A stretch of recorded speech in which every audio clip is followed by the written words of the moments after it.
It's 5 o'clock on a Sunday evening and I call my dad. My children call him Pa Bear, I call him Papa, but he's known globally. He's 95 years old now and he's still going strong. And he has that Jamaican patois humour about him, which we love. And he laughs at anything and it's infectious. Wendy and I found ourselves laughing at this end of the phone in England whilst he's roaring his head off in Florida. I love those phone calls. I remember a difficult moment between Dad and Mum and myself in Florida where we were talking about money. And I said to Dad, I don't think what you're doing is wise. And he got very upset about that.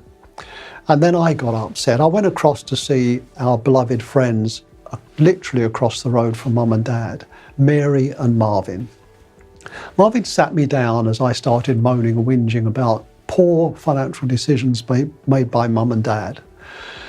And Marvin said this to me, David, Dad has been round the block a few more times than you and me, in spite of the fact that we're getting on now. You may want to listen to him. And as he said those things, I remembered a poem that I taught to my children many years before. It goes something like this, and I'm sure you know it, but let's just share it together. When I was 5, I thought my dad knew everything. When I was 15, I thought my dad was a complete idiot and knew absolutely nothing. He was on the wrong planet. Then when I was 25 and had my first children, Dad seemed to become quite wise in his ability to think things through. By the time I was 45, I knew that my dad knew everything. Remembering that, I went back with a bit more humility. The one thing I learned from my dad is I never stopped learning from him.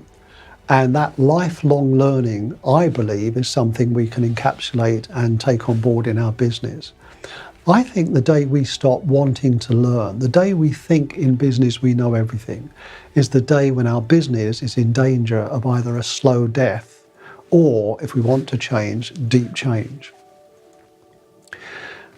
There is a magic in deciding that there is wisdom outside of us. And I believe, like my dad, that we can become wise to the next generation. We can give to the world more of ourselves if we just admit we don't know everything. And here's something I found. When we decide we want to learn, not just so that we can create more, earn more, be more, instead, when we decide we want to learn in order that we can serve more, something miraculous happens. We learn to serve and love those around us. And that love creates lives and businesses that impact people in a way that really matters. To matter, I think, is a powerful facet of business. So that's it. That's the wisdom of Pa Bear. To learn, to love, to matter. I think if we do those things, my Pa Bear will be very pleased indeed.